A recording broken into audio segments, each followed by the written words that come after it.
time to drop. Welcome back to the Hennisphere, everyone. Today I'm going to talk about my first ever visit to Six Flags America in Upper Marlboro, Maryland. This is going to be the first of a couple videos in a new series just documenting some trips I took to theme parks recently. A lot of these were my first ever trips, and I'm not going to go too in depth on the coasters. I'm mostly going to tell you what I did each day in the park and what my initial reactions were to the park. I'll also give my thoughts on the roller coasters, but I will not rank them. Six Flags America. A lot of people have documented this park as the worst Six Flags park in the chain, and so my expectations going into this day were not very high. As soon as I got to the park, I first rode Mind Eraser, which was my first Vekoma SLC in more than 10 years. Actually, more than 15 years, believe it or not. The first one I ever rode was Serial Thriller at Six Flags Astroworld. Rest in peace. But then after that, I got to experience Roar, maybe the worst wooden roller coasters in the US, one that everyone says needs to get RMC'd. I thought it was pretty boring. Then I rode the original B&M, Firebird, formerly known as Apocalypse, and this ride was really nothing special. I'm going to talk about it a lot more in its ranking video later this year, but I was not impressed with this ride at all. I did not notice too bad of a rattle. I just noticed that on certain transitions it was pretty bumpy and there was some headbanging. Moving on, I then got the kitty credit, which was the Great Chase. Nothing special there, just needed the credit, and that brought my coaster count to 146. I then decided to get some flash passes. With my Diamond Elite membership, I get 2 skip the line flash passes. I made my way back to the front of the park, where I encountered the worst arguments in a theme park I've ever heard. There was a group of maybe 7 or 8 family members walking towards the front of the park with me. I was behind them, and I could tell that things were getting pretty intense between them. One of them was in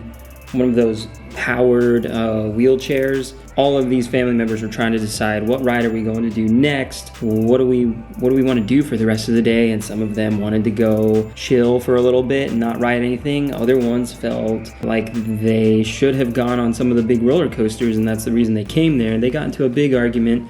They were screaming at each other. They were threatening to fight each other. As they kept walking, then some of the security people overheard it, and they tried to step in and separate them. And it was just a really bad look, and it made the park earn that title of worst Six Flags park for me, and that was because of how the guests were treating each other. Just a horrible look. When I got to the front of the park, I wanted to get those flash passes. I was going to get one for Superman, Ride of Steel, and for Batwing. It showed that both of those rides were open, so I got flash passes for those. I then made my way to Raging Cajun, and that was one of the craziest Wild Mouse rides I've ever gotten. I spun so many times. I'll go and even say that was the craziest Wild Mouse ride I've ever had in my life. I probably spun like 20 times. Yes, I was dizzy, but I will say that was one of the most fun Wild Mouse rides I've ever gotten. Also around that area, they had a bar, they have the New Orleans Mardi Gras themed. They were serving all kinds of mixed drinks. They had Hennessy, which I never see at theme parks, so that was pretty cool. And then I noticed that their flat ride collection was pretty cool, because at this point I had walked around the front of the park, not to the back where Joker's Jinx and some of the other kiddie rides are. I really liked their flat ride collection. They had Flying Squirrels, Magic Carpet, and then one of those old school stand-up spinning flat rides that tilts you. Really, really cool. I did not do any of those. I was just there for the coaster credits. It reminded me a lot of Worlds of Fun, another park that has a pretty decent flat ride collection. They don't have the craziest flat rides, but they have some very unique ones. After I got off Raging Cajun, I then made my way to Wild One, which perhaps could be the oldest credit I've ever been on. I'll have to double check that, but this coaster really surprised me. I was not expecting this thing to be one of the best in the park, but it ended up being that good. After Wild One, I then went to the back of the park, and this is where the layout got kind of weird, and I started to see why people disliked this park a lot. As you go behind Wild One, it's a very, not narrow, but there's only one path to get to the back, and there's a lot of kiddie rides. You have Joker's Jinx in the middle of it, and that was my next credit. This one I can compare to the other Premier Rides Spaghetti Bowl roller coasters, such as Poltergeist and Flight of Fear, and even the Vekoma version, which is at Hollywood Studios at Walt Disney World, the Rock and Roller Coaster. This one I thought was the worst out of the 4 Spaghetti Bowl launch coasters like this that I've been on.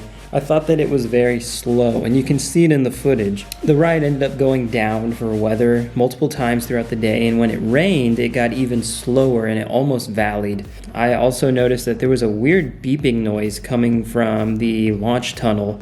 I've never heard that on one of these coasters before. I wouldn't say that it was worrisome because I could tell everything was going fine, but it was just strange that that alarm was going off. I don't know what it was for. Another thing about this ride that was unique was you can walk all around the Spaghetti Bowl section of it. You cannot do that with Poltergeist. And of course you can't do that with the other versions that are enclosed. So that was cool. I got some good shots of it. I ended up going on Superman Ride of Steel, and that was my 150th coaster credit. That was the highlight of my day. Really enjoyed it. I think it's an underrated hyper coaster.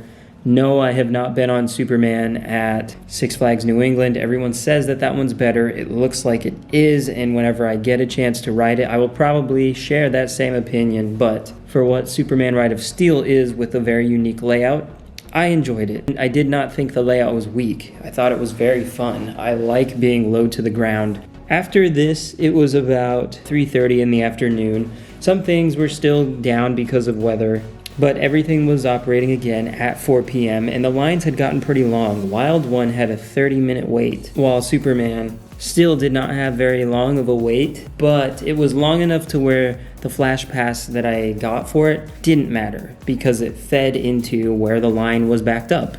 It really served no purpose, the Flash Pass. So I wish that Six Flags America would change the way their Flash Pass system is. It would be nicer if you could just go in the exit and get on the ride that way and just bypass the entry line completely. Something else that I thought was worthless for Flash Passes was Batwing. I did not get to ride Batwing because it did not open all day. One problem I have is that when I got the Flash Passes at the front of the park, they showed that all of the roller coasters were open and Batwing was not. So there was zero communication between the back of the park where that is located and the front of the park where they advertise the Flash Pass for it. Well, that was just dumb. I could have gotten a Flash Pass for Wild One, which I wanted to re-ride, but I did not want to wait 30 minutes. I did end up getting a re-ride on Roar, as well as Firebird, and Roar was better. I think it warmed up during the day, and the back row was certainly better than the front row. I then got on Firebird after it reopened from the weather delay, and I was the very first person in line for it. I got a front row ride, and it was worse in the front. I was pretty surprised. It was rougher. It had more headbanging. But I will say that the fire effect did work, and that was pretty cool. When I got off-ride footage of it, I could not see the fire, though, because it never went off. It happened on my ride, but then it never happened for the 3 rides after. That ended my day, and overall, I'll say that this park is very pretty, and it was pretty empty for the first half of the day. Then it was kind of crowded because of all of the staggered seating due to COVID. They weren't filling every row, so the lines kind of got backed up even though there weren't many people in the park. In the restrooms, it was air conditioned, everything looked pretty clean, everything was touchless, which I liked. But I had a good day here. I will not say that I had a great day, but it was good. The guests' behavior was not that great. Their coaster collections, nothing special, but they have some fun rides. So I can't say that this place is bad, but just when you compare it to the other Six Flags parks, this place is just below them. It just is, but it's still not bad. And that's all I have to say about this park. Coming soon, I will rank each roller coaster. Thanks for watching. And up next, I will have recaps of Busch Gardens Williamsburg, Hershey Park, as well as Dollywood. So thanks for watching. That was another day in the Hennisphere.